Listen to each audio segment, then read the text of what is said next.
वो प्रचार ठीक करते है। हुए। ठीक है दीपक जी, मैं आपको रोकना चाहूंगी, मैं लौटूंगी फिर एक बार आपके पास, आप बने रहिएगा। इसी बीच इसराना आपको लिए चलते हैं, जहां पर मुख्यमंत्री नायब सिंह सैनी क्या कुछ कह रहे हैं वो सुनवाते हैं आपको पहले। हमारे बहुत ही लोकप्रिय प्रत्याशी, राज्यसभा के हमारे सांसद, पूर्व में इस क्षेत्र की लगातार जो सेवा करते रहे हैं, कृष्ण लाल पंवार जी, जिला के हमारे लोकप्रिय अध्यक्ष दुष्यंत भट्ट जी, भीम चोपड़ा जी, राम मेहर मलिक जी, राजेंद्र बहादुर जी, सुनील परढाणा जी, सुमित जागलान जी, राजेश जागलान जी, कुलदीप दलाल जी, जसमेर जी, नवीन अंटवाड़ा जी और रोशन महिला जी, कृष्ण छोकर जी और हमारे सभी भारतीय जनता पार्टी के प्रदेश के हमारे मंच पर विराजमान पदाधिकारीगण और हमारे आज इस राणा मतलौडा की अनाज मंडी में पूरे इस राणा हल्के से पधारे मेरे बहुत ही मान और सम्मान के योग सभी बुजुर्ग, मातृशक्ति, युवा साथियों, प्यारे बच्चों, आप सबको दोनों हाथ जोड़ करके राम राम करता हूं।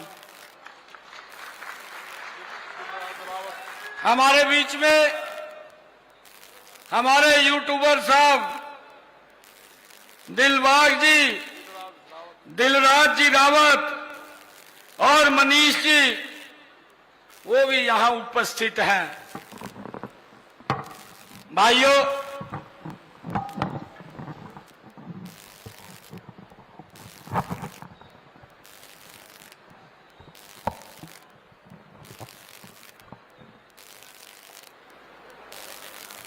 आज आप सबके बीच में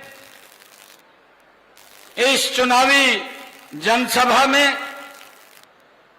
मुझे बहुत ही ये गर्व महसूस हो रहा है। साथियों, आज का दिन ये ऐतिहासिक दिन है।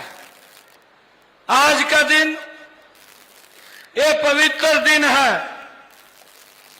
आज हमारे देश के यशस्वी प्रधानमंत्री आदरणीय नरेंद्र मोदी जी का जन्मदिन है। मैं आप सबको आदरणीय प्रधानमंत्री जी के जन्मदिन की बहुत बहुत बधाई और शुभकामनाएं दे, परमपिता परमात्मा से प्रार्थना भी करता हूं कि वो इसी प्रकार भारत की सेवा करते रहें। जो उनके दिल में गरीब के उत्थान को लेकर के जज्बा है, उनके मन में किसान के उत्थान को लेकर के पीड़ा है, उनके मन में नारी को सशक्त करने का जज्बा है और उनके मन में युवाओं को आगे बढ़ाने का जज्बा है। वो इसी प्रकार इस भारत देश की वो सेवा करते रहें, वो स्वस्थ रहे, दीर्घायु रहे, ऐसी परमपिता परमात्मा से प्रार्थना करता हुआ बहुत बहुत शुभकामनाएं और बधाई मैं आप सब के माध्यम से आदरणीय प्रधानमंत्री नरेंद्र मोदी जी को देता हूं। भाइयों, आज पवित्र दिवस है। आज भगवान विश्वकर्मा जिसने इस सृष्टि की रचना की है, भगवान विश्वकर्मा की भी आज जयंती है।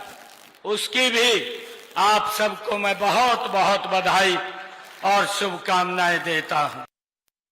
भाइयों, जैसे जैसे ये चुनाव बढ़ रहा है, वैसे वैसे कांग्रेस की बौखलाहट भी बढ़ती जा रही है।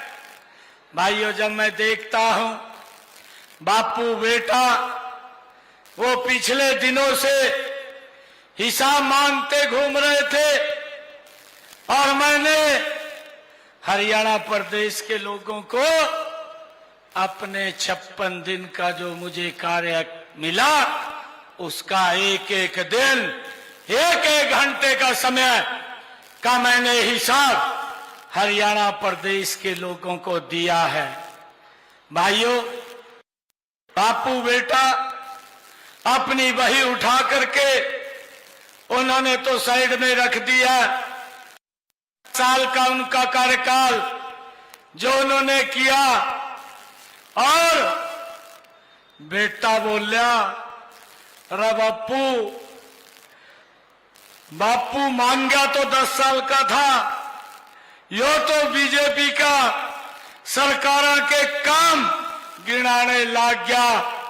अरे बापू बोलिया, अरे 10 साल का कोनी, अभी तो 56 दिन का बताया, अगर 10 साल का बता दिया तो हालत खराब हो जाएगी कांग्रेस की। ये इतने काम हमारी सरकार ने किए हैं।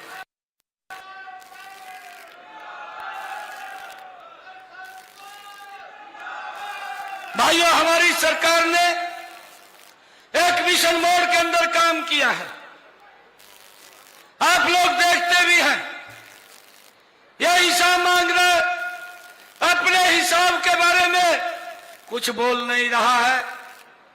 मैंने एक दिन सोचा कि एक तरफा हिसाब मांग रहा है, कुछ क्वेश्चन इससे पूछ, और मैं जब लिखने लगा कि क्या क्या क्वेश्चन पूछने हैं, तो भाइयों बहुत लंबी लिस्ट बन गई, और बन रही थी लंबी। मैंने कहा इतने के तो ये जवाब नहीं दे पाएगा। मैंने उसको शॉर्ट लिस्ट किया, मात्र 10 क्वेश्चन पूछे। 2 महीने हो गए हैं, ना बापू उत्तर दे रहा, ना बेटा दे रहा, ना कांग्रेस का और कोई व्यक्ति दे रहा, जो आज तक एक भी क्वेश्चन का जवाब नहीं दिया। मैंने उससे कोई गलत नहीं पूछा, मैंने उससे ठीक क्वेश्चन पूछे थे। मैंने हुड्डा साहब को कहा कि आप हिसाब मांग रहे हैं, मेरे भी कुछ क्वेश्चन हैं, आप लोगों को बता दूं मैंने क्या पूछा था। बताऊं आप लोगों को, बता दो ना, आपको भी पता होना चाहिए कि मैंने क्या पूछा था। मैंने हुड्डा साहब से पूछा, हुड्डा साहब ये बताने का काम करें, आप दुष्प्रचार कर रहे हैं, आप झूठ बोल रहे हैं कि बेरोजगारी बढ़ गई है, और मैंने इनसे पूछा था कि आपकी सरकार 10 वर्ष तक रही,